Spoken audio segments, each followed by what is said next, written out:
हिमालय के प्रांगण में प्रथम उसे किरणों का दे उपहार, किया उषा ने अभिनंदन और पहनाया हीरे हार। चले हम चले जगाने विश्व, लोक में फैला फिर आलोक। व्योम तमपुंज हुआ सब नष्ट, अकल संसति हो उठी आलोक।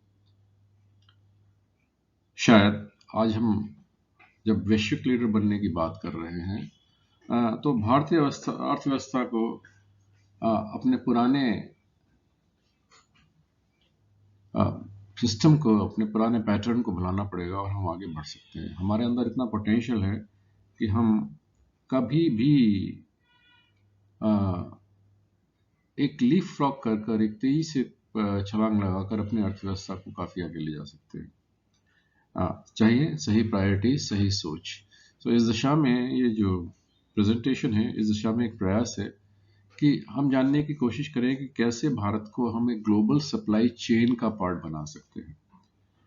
देखिए, थोड़ा सा रियलाइज करने की ज़रूरत है कि विश्व की 17% जनसंख्या अगर व्यापार में, वैश्विक व्यापार में 1 से 2% तक केवल योगदान कर पा रही है, तो कहीं ना कहीं हमारी चॉइस ऑफ टेक्नोलॉजीज में डिफरेंस है। हम सही प्रोडक्ट को सही कॉस्ट में सही टाइम पर डिलीवर नहीं कर पा रहे।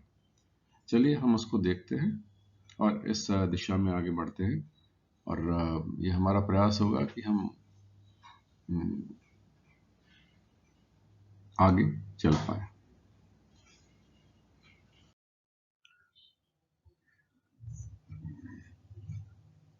इस पार्ट में हम भारत को एक वैश्विक पूर्ति चेन का पार्ट बनाने की बातें करेंगे, ग्लोबल सप्लाई चेन का पार्ट बनाने की बातें करेंगे, क्योंकि इंडिया जब तक ग्लोबल सप्लाई चेन का पार्ट नहीं होगा, यानी हमारे पास इंटरनेशनल मार्केट्स नहीं होंगे, हमारे पास international procurement of raw materials नहीं होगा, हमारे पास इंटरनेशनल टेक्नोलॉजी का प्रोक्योरमेंट नहीं होगा। हमें सब चीज़ें चाहिए आज। हमें पूरा नेटवर्क चाहिए, सही लोगों को, सही एक्टिविटीज़ को, सही टेक्नोलॉजी को, सही इंफॉर्मेशन को और सही रिसोर्सेस को लाने का और उसको सही मार्केट तक ले जाने का। ओके, इनफैक्ट जब हम किसी सप्लाई चेन की बात करते हैं तो हम ऑर्गेनाइजेशन की, सप्लायर्स की, कंज्यूमर्स की, सब लोगों के मिलाकर बात करते हैं, जो रॉ मटेरियल से लेकर, रॉ गुड से लेकर मार्केटेबल प्रोडक्ट्स तक जो ट्रांसफॉर्मेशन होता है उसमें पार्टिसिपेट करते हैं। ओके, तो अगर हम इसको सिर्फ ग्लोबल करने के लिए हमें क्या करना है, अगर कोई कंपनी किसी एक देश से अपना रॉ मटेरियल सोर्स करती है, दूसरे देश में प्रोडक्ट में मैन्युफैक्चर करती है और तीसरे किसी देश में जो है उसको बेचती है, तो वह एक ग्लोबल सप्लाई चेन का पार्ट है। जैसे सोनी जैसी कंपनियां, इंटेल जैसी कंपनियां,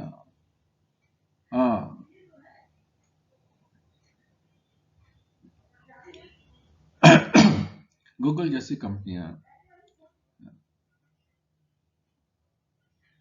इन्फोसिस जैसी कंपनियां, एप्पल जैसी कंपनियां, ये सब ग्लोबल सप्लाई चेन का पार्ट है। अल्टीमेटली ये देखिए ना कि किसी भी इकोनॉमिक एक्टिविटी का पर्पस क्या है, what is the goal of an economic activity. ये है कि सही प्रोडक्ट को सही क्वांटिटी में, सही कंडीशन में, सही फॉर्म में, सही जगह पर और सही समय में सही कस्टमर को और सही प्राइस पर पहुंचाया जाए। Right thing at the right place, the right time, to the right customer, at the right form, at the right price. That's the key to value addition. अगर हमें वैल्यू ऐड करनी है और इस प्रोसेस के जितने भी पार्टिसिपेंट्स हैं वो सप्लाई चेन के मेंबर्स कहलाते हैं, they are the members of supply chain. अगर आप ग्लोबल वैल्यू चेन्स को देखें तो कोविड-19 के बाद काफ़ी सारी वैल्यू चेन्स जो हैं वो री-एस्टेब्लिश हो रही हैं। वो इसलिए कि हर देश, हर एमएनसी, हर मल्टीनेशनल कॉरपोरेशन कोई ना कोई दूसरा जो है वो प्रोडक्शन मॉड्यूल्स ढूंढ रहा है, दूसरी सप्लाई चेन्स ढूंढ रहा है। क्योंकि किसी एक देश के साथ डील करने का नतीजा कोविड में देख चुके हैं और आज भी देख रहे हैं, जब चाइना में बहुत अधिक कोविड फैला हुआ है, कि बहुत सारी कंपनियों के उत्पादन इसलिए नहीं हो पा रहे कि रॉ मटेरियल्स नहीं आ रहे। बड़े बड़े बड़े एमएनसीज, अमेरिकन, जर्मन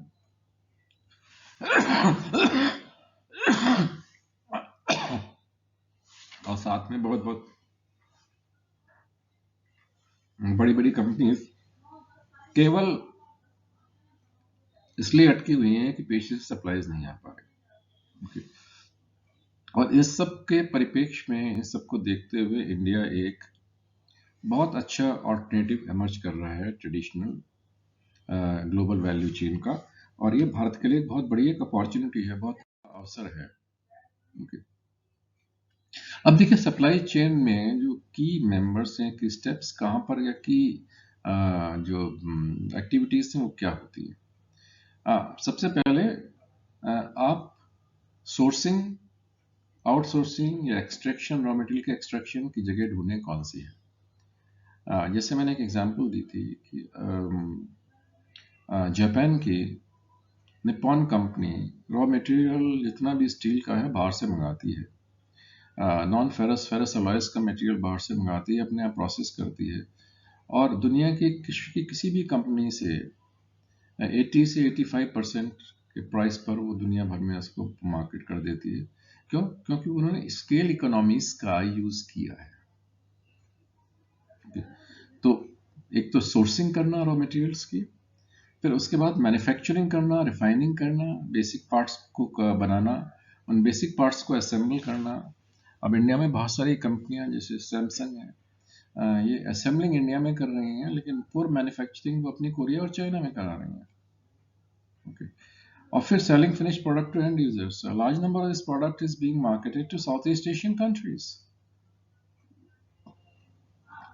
एप्पल अपने सारे कंपोनेंट्स अमेरिका से लाकर इंडिया में असेंबल कराएगा, और इंडिया में असेंबल कराने के बाद वो आसपास के मार्केट्स में सप्लाई करेगा। या एप्पल 14 जो इनका मोबाइल मॉडल है, उसके साथ यही हो रहा है। ओके। और अल्टीमेटली आपको करना क्या है, जो फिनिश प्रोडक्ट है उसको एंड यूजर और कंज्यूमर तक ले जाना है। ये ग्लोबल सप्लाई चेन का पार्ट है। ओके। तो इंटीग्रेशन, ऑपरेशंस, परचेजिंग, डिस्ट्रीब्यूशन, और in between of course marketing and other things, क्योंकि यहाँ पर अब आजकल बिजनेस एनालिटिक्स का, मार्केटिंग एनालिटिक्स का, ऑनलाइन ऑफलाइन मार्केटिंग का बहुत बड़ा रोल हो जा रहा है। तो अल्टीमेटली हमें करना क्या है कि इन सब चीज़ें, एफर्ट्स को मिलाकर एक ऐसी सप्लाई चेन बनानी है जो कि हाईली कॉस्ट इफेक्टिव हो और कॉम्पिटिटिव हो।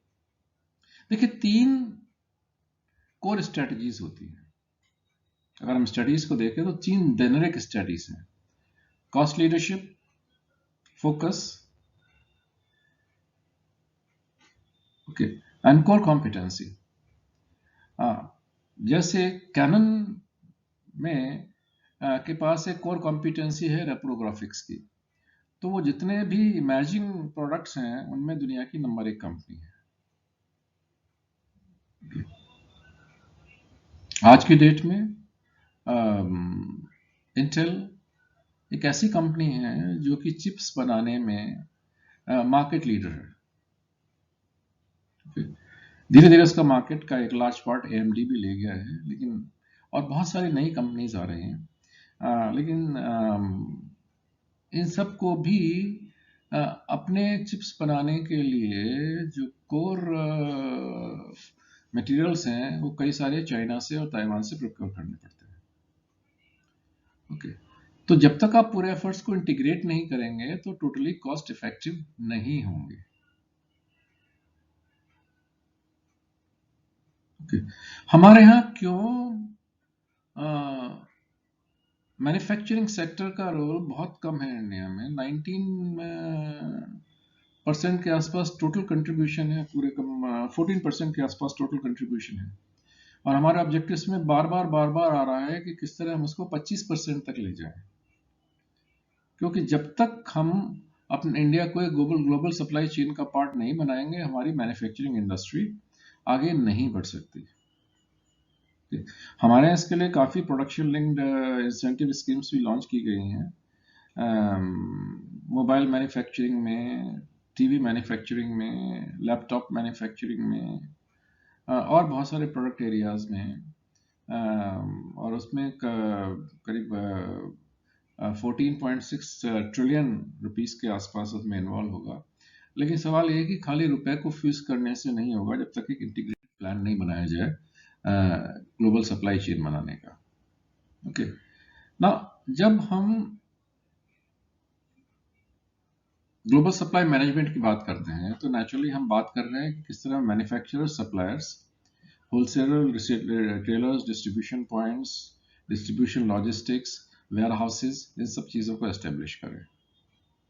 ओके, अक्सर आप पाएंगे कि different areas of the world में तीन ऐसे चैलेंजेस हैं जो कि ग्लोबल सप्लाई चेन को एस्टेब्लिश करने में बॉटलनेक का काम करते हैं, एक कांस्टेंट का काम करते हैं, एक बाधा का काम करते हैं। जैसे अब आने वाले समय में, पहले जापान में हुई, फिर एजिंग पॉपुलेशन की वजह से अब चाइना में भी है। कई बार लेबर शॉर्टेजेस होती है, कई बार इक्विपमेंट, रॉ मटेरियल अवेलेबिलिटी की शॉर्टेज होती है, और एक ग्लोबल बॉटलनेक्स का रिपल इफेक्ट होता है। जैसे वेव्स चलते हैं पानी को, में हम जो है अगर पत्थर फेंके तो वेव्स बनती हैं। तो जब एक जगह कोई समस्या आती है तो पूरी दुनिया में वो समस्या फैलती है। ओके, और पिछले दिनों हमने देखा कि एक वॉर के कारण, एक रशिया यूक्रेन वॉर के कारण, जो अब चलते हुए ऑलमोस्ट 1 साल हो गया है, सप्लाई चेन सारी की सारी डैमेज पड़ी हुई। पूरा इंटरनेशनल ग्लोबल बिजनेस सफर कर रहा है। ओके, तो यहाँ कुछ टॉप टिप्स हैं जो कि बहुत ज़रूरी हैं। ओके, सबसे पहले अगर आप मैन्युफैक्चरिंग यूनिट एस्टेब्लिश करना चाहते हैं तो अपने सप्लायर्स को ग्लोबली आइडेंटिफाई कीजिए, प्री नेगोशिएटेड टर्म्स पर काम कीजिए, start on A small scale. Okay, एक रिलेशनशिप डेवलप कीजिए पूरे इंटरनेशनल मार्केट के साथ, जिससे, और हर चीज का एक ऑल्टरनेटिव जरूर रखना है, कम से come have many alternatives. Economics means effective economics, effective management means finding the best between different alternatives. Don't just look at one thing as an alternative. Okay, और कल्चरली सोचना है हर कंट्री के आपके। ओके, आपको हर देश के टैरिफ, कोड्स, ड्यूटीज, ये सारे फैक्टर्स समझने हैं, और अल्टीमेटली अपने जो है जो मूवमेंट है उसका कंट्रोल भी करना है। ये इंपॉर्टेंट है इंटरनेशनल सोर्सिंग के लिए। ओके, अब कई बार इंडिया में क्या होता है, कहीं स्किल शॉर्टेज है। हमारे यहाँ देखिए स्किलिंग भी जो हो रही है वो उस एरिया में हो रही है जहाँ एक्चुअली हमें बहुत ज़्यादा स्किल की ज़रूरत नहीं है फ्यूचर में। ओके, हमें आज 4.0 ready, society 5.0 ready organize force चाहिए। बल्कि मैं तो कहूँगा कि जिस रेट से इस समय अमेजन ने, माइक्रोसॉफ्ट ने, गूगल ने और बहुत सारी कंपनियों ने आईटी प्रोफेशनल्स निकाले हैं, तो इंडियन कंपनीज के लिए बहुत बड़ी अपॉर्चुनिटी है कि पहले से ही तैयार अच्छे लोगों को अपने यहाँ ऑब्जर्व करने की। बट क्वेश्चन ये है कि क्या वो इंडिया में आना चाहेंगे, या इंडियन कंपनीज को उनसे वहीं जाकर काम कराना पड़ेगा। या ये एक मॉडल इस पर सोचनी पड़ेगी कि कई सारे बहुत से इंडियंस को इंडियन से काम कराने के लिए बाहर ले जाना पड़ेगा। लेकिन आजकल इंफॉर्मेशन के एक्सचेंज जो है वो इंटरनेट के थ्रू बहुत डिफिकल्ट काम नहीं है, और खासकर पिछले कुछ सालों में जब work for from home culture develop हुआ है, तो कोई भी आदमी कहीं पे काम बैठकर किसी देश के लिए भी आईटी रिलेटेड वर्क कर सकता है।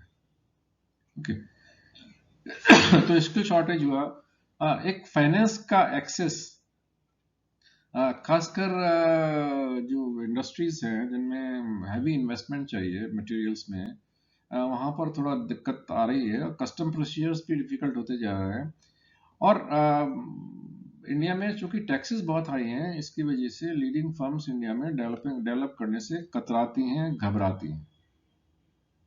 ओके, ग्लोबल फर्म्स इसीलिए इंडिया में बहुत ज़्यादा नहीं आना चाह रही। लेकिन अब एडवांटेज क्या है, अगर आप टोटल मिलिट्री में देखें कि अब तो नॉमिनल जीडीपी पर अगर आप देखें तो इंडिया वर्ल्ड की 5th लार्जेस्ट इकोनॉमी ऑलरेडी बन चुकी है। और अगर परचेजिंग पावर पैरिटी में देखें तो हम ऑलरेडी 3rd लार्जेस्ट इकोनॉमी है। ओके, अब परचेजिंग पावर पैरिटी एक बहुत अच्छा इंडिकेटर है इस बात का कि India is a very huge consumer. जब हम कंज्यूमर हो सकते हैं तो हम प्रोड्यूसर भी बन सकते हैं। ओके, मैं नॉलेज के फील्ड में भी देखिए आप तो इंडिया एक कंज्यूमर है, प्रोड्यूसर नहीं है टेक्नोलॉजी के फील्ड में बिल्कुल भी। हमारे यहाँ नॉलेज की भी ट्रेडिंग हो रही है यूनिवर्सिटीज के द्वारा और इंस्टीट्यूशंस के द्वारा। वहाँ कोई R&D और नॉलेज प्रोड्यूस नहीं हो रही।